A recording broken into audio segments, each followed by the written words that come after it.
So, Joker. Now, this would seem like the most divergent comic book film to champion. I mean, this is a film where there's no hero that's going to come to save the day. There's no quippy script. There's no light tone to it. There's no anti-heroes. Joker's never going to have to remind us, that he's the bad guy because he's going to end up doing good stuff. No, it's a grim, dark, bleak world for the Joker in this kind of like disheveled 1980s Gotham City that he occupies.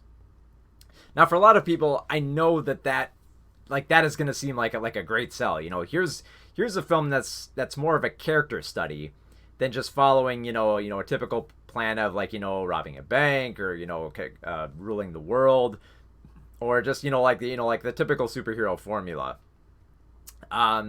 But the thing is, it kind of veers out of that. We can't, in order to talk about this film, we can't even look at it as a comic book film anymore because it's so far distant from the source material. There's no Batman here. There's no other supervillains running about. It takes place in this very kind of grimy 1980s setting.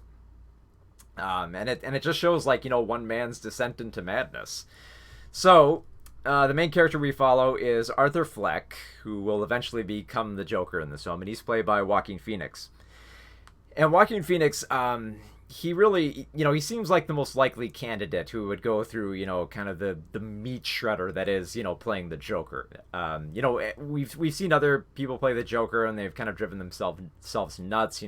Heath Ledger, obviously, put all of himself into that role, and ended up never living to see it.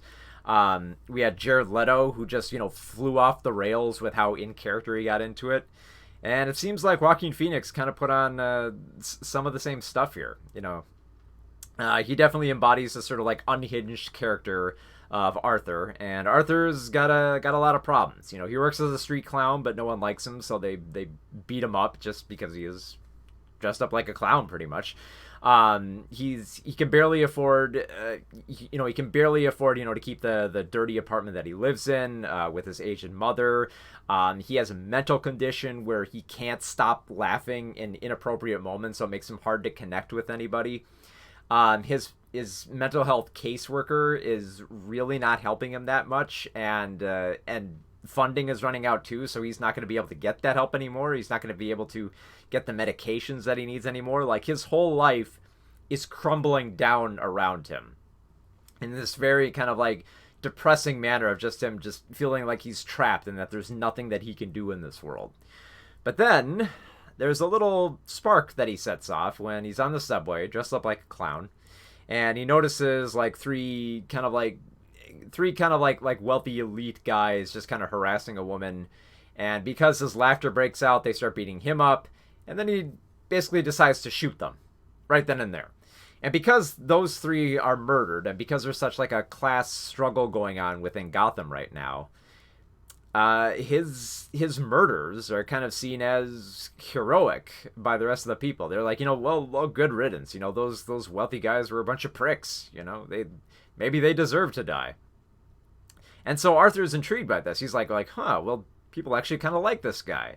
And they think he's a coward for, hiding behind a clown mask. Especially because you have a political figure in this film who's essentially, talking down to him, saying oh, you had to kill these wealthy, rich elite types, just because, and you hid behind a mask, just because you're cowardly, So it's basically, there's definitely a bit of a kind of a civil war going on within Gotham City here. But the thing is, Arthur is kind of distant for most of it. He's just, he doesn't really have so much the mental capacity to comprehend the change that's needed to make Gotham a better place.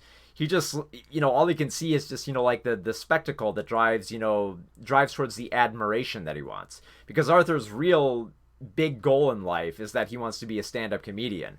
And he's not that good at it, but he studies at it, he takes notes, but he really wants, to go up on stage and wants people to laugh along with him, rather than at him. And that's really all he cares about. It's just maintaining an audience. So if he knows that, he can rile up the public, to sort of like, to get into these protests and get, to make them, want to basically eat the rich, then he figures like, hey, I might as well embrace it. But the thing is, there's such a problem with this type of structure too, because the thing is, we kind of have, we spend a lot of time with Arthur, but when we spend that much time with him, we try to understand him, but it's kind of hard to get into his head, especially since this film is bouncing around so many things going on with Arthur. His job is tough. Society doesn't value him. He's beat up in the street. No one likes him or cares for him. There's issues with crime. There's issues with corruption. There's sins of the father type stuff going on, and it's all just comes crumbling down on him. And rather than try to find like a solution to it, or try to find some clever way to outsmart everybody, he doesn't really have that. And so he just kind of like admires like the spectacle of it all. But there's this kind of like uneasy aloofness to being that distant from it, because like by the time we get to the point in the third act when he finally does put on the Joker makeup, and he's got like, the full Joker attire, he's kind of wearing like a red suit, but he's essentially become the Joker at that point. He comes onto a talk show dressed like this, and they ask him like, well, a lot of people out in the streets, they're embracing this kind of like this clown identity of like, representing, the class struggles. Like, so are you trying to make a political statement with this outfit? And he's like, no, I'm not trying to make a political statement. I don't believe in anything. And there's something interesting I like about that scene, because it really does perfectly showcase like the nihilism and the ignorance within himself, because he says, the whole thing like, oh, I don't want to make a political statement because I don't believe in anything, except by saying I don't believe in anything is essentially a political statement. And this is proven because like somewhat after this scene, he does kind of launch into this rant about how like society has wronged him, and how bad people are in control of the world, and how there's a subjectivity to law and humor that I don't really feel that I need to follow. And it's just he descends. It should become more obvious at that point that he's kind of like fully descend into his own like narcissism, because throughout the film it becomes more apparent, but it's one of those things where you really have to look for it. You really have to comb through this with a fine-tooth comb. This is especially true with he has a love interest in the film, played by Zazie Beetz, who's essentially a next door neighbor. She's got a kid, but it looks like she doesn't have a husband. So Arthur kind of connects with her in the elevator at one point, and then they kind of have a conversation in the hall at one point, and then just inexplicably he just comes into her apartment and starts making out with her. Now it would seem like okay, this might be sweet, except there's not a whole lot of chemistry there between them, so that by the time that Arthur kind of like shuts her out of his life, which seems ridiculous because this woman has just kind of fallen into his lap pretty much, like at least from like the way that it's edited. Like, this film is pretty chaotically edited, so I don't know, maybe there were some deleted scenes of them having funny moments, especially like you would think there'd be a moment where he'd connect more with the kid, but he really doesn't. They don't show any scenes like that.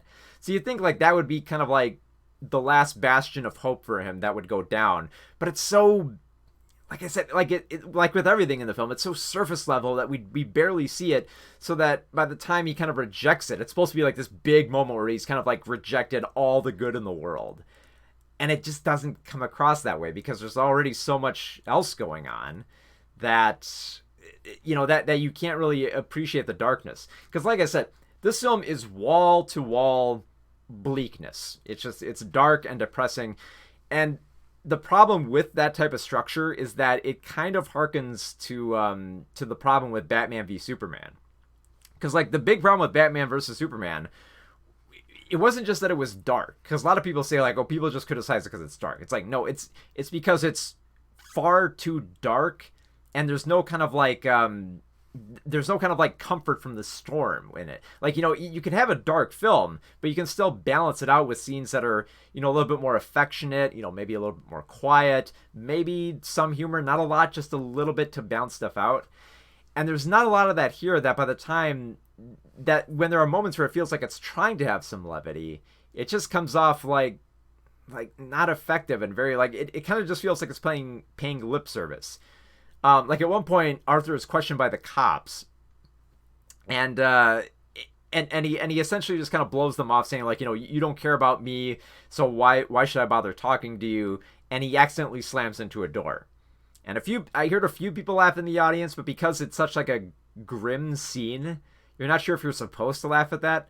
And I guess that might have been the intent with some of the film, is like to question when you're supposed to laugh at this stuff, because this is not a, in case it wasn't obvious from the trailers and how this film is set up, this is not a funny Joker at all. And I don't mean like funny in the sense that like, he's not funny in the sense that he doesn't make jokes or he's not that clever or witty. I mean in the sense that just like his whole world is just garbage. And there's such like a hopelessness to it all that there's very little room for any comedy in there. That by the time when he finally mutters that line, I always thought my life was a tragedy, but now I see that it's a comedy. It doesn't really feel like it fully embraces that kind of like nihilistic edge where it's like, I don't care for the rest of the world. I've kind of like rejected the whole world here. That being said, of course, sure, we'll say something good about the film. Yes, we do got to talk about Joaquin Phoenix's performance. He does have that kind of that kind of like that look and expression of someone who doesn't quite seem all there and can't quite be there when he wants to be there for people. This is especially present in scenes like where at one point he visits a mental institution to dig up some dirt on his family past, and you can see kind of like a desperation within him. That kind of like that's probably one of the most powerful scenes there, is when he has this huge revelation while he's there that kind of just breaks him down. He just turns into just a slobbering mess. Scenes like that I like. But there's a bigger thing to that, but I'll talk about that later. I gotta mention though, we gotta mention Robert De Niro. He's playing Murray Franklin, this kind of talk show host that Arthur idolizes. And De Niro, he's not on screen for that long, but he makes the most of what he can. He feels like a believable, kind of somewhat cocky talk show host who seems like he's affectionate and caring for Arthur, but at the same time, he's all about, comedy and mockery, because he can walk that fine line that Arthur can't quite muster, which drives Arthur insane, obviously. But getting back to what I was talking about with Arthur, his story, like, it touches on so many different beats about like mental health and capitalism and the class structure, but then doesn't really go anywhere with them. Like it presents all these interesting aspects and then really doesn't pull them together or culminate. Like at one point, Arthur is, he's running out of medication. He's slowly starting to lose his mind. It's like, oh, well, this might be interesting. How is he going to deteriorate further? But he just kind of seems to deteriorate naturally, at the same rate he was going before. It doesn't seem like he takes like a huge dip after his medication goes out. It would seem like there's a big revelation, like a secret that a lot of people won't tell him, but that by the time he finds out that secret, it's just kind of it just feels like they're just kind of resolving most of these issues kind of early on, or just not talking about them. And I think because like when you do actually get into talking about like the bigger themes of the Joker, some of it starts to fall apart. Like clearly there's this whole like anti-capitalist angle to his struggle. Like at one point there's literally a newspaper in the film that says "fuck the rich," like some paper in Gotham. So you get the feeling like, because you get the feeling like Joker is going to be for this system to kind of like to tear it down and show how, horrible the world is. But the problem with that is, because the Joker kind of embraces this nihilism about the world. It feels like nobody cares about me, so why should I care about the world? And why should I bother trying to explain my actions or my condition? Because they make a pretty clear point that he has to explain his condition to other people so that they won't think he's being inappropriate, or that they won't beat him up or stuff like that. And by the end of the film, it's kind of like it's essentially just this kind of like shrug, like I don't care anymore. I don't care about anything, and it kind of puts this very dour ending on the film, especially because it culminates in. I'm not saying there's going to be a sequel to this, but it kind of culminates in kind of like setting up what would turn into, obviously, the Batman lore. And at that point, it kind of seems like, okay, so like the film is saying that, there are problems with the class structure, but the dismantling of it is kind of pushed forth by the Joker. But the Joker doesn't care so much about the consequences or the nuances of it, that he just enjoys the spectacle of it. So it creates this weird vibe where he's kind of like distant from the issue, but the issue itself is kind of contorted in this weird way, where in order to change the system, it feels like you have to burn down the system, which is kind of weird because like we're supposed to be looking at Joker as like the villain here, and he's advocating for stuff that needs to change, and it's not going to change because he advocates for this kind of like rebelliousness in the streets, which obviously by the end of the film just breeds more violence, more sadness, more tragedy, and more pathos to go around. And it kind of just there's this very kind of like uneasy nature to the way that film ends, where it just kind of feels like it's just kind of like goes with the flow. Gotham starts off a terrible city at the beginning of the film, and it ends an even worse city by the end of the film. And the thing is, like, you kind of feel like nothing is going to change because it has to remain in that place. I mean, heck, if it didn't remain in place, if it didn't have, the wealthy elite and, the downtrodden, then we wouldn't have, Batman wouldn't be able to afford his big gadgets and stuff like that to fight the other criminals that would, come out of, like, their distressing situations from within Gotham. So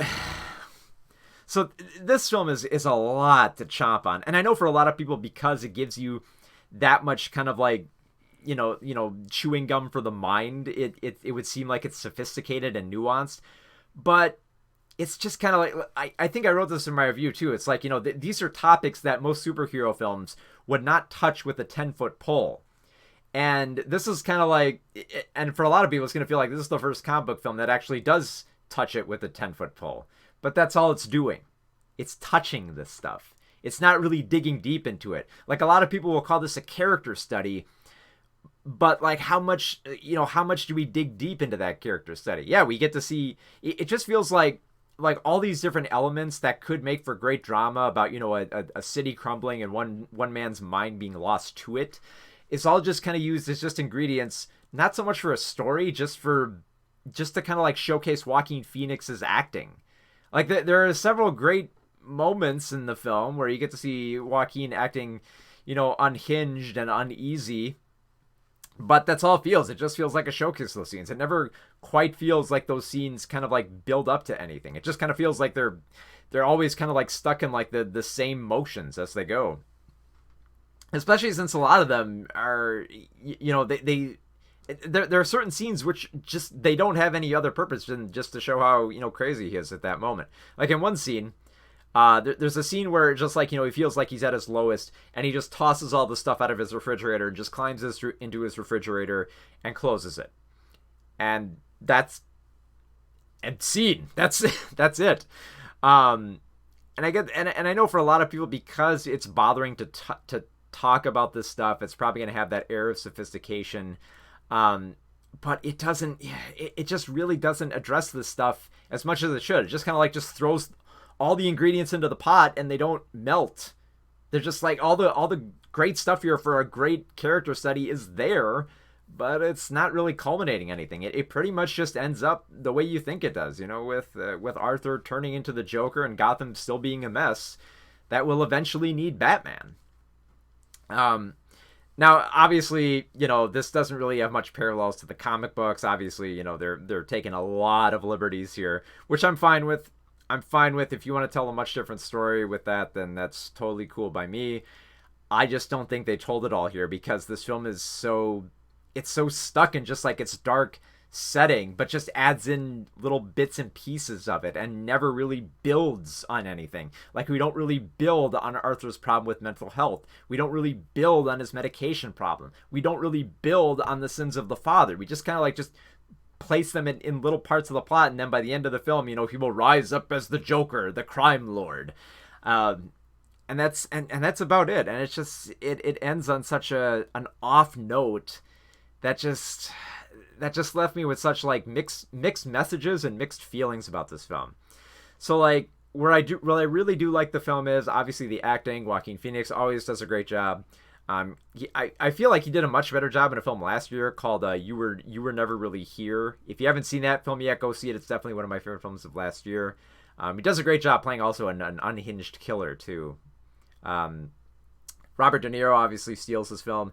Zazie Beetz is barely in it, and she's all right, but she has nothing to do, and she's kind of more or less just kind of like used as like a prop for like the only sense of goodness in Arthur's world.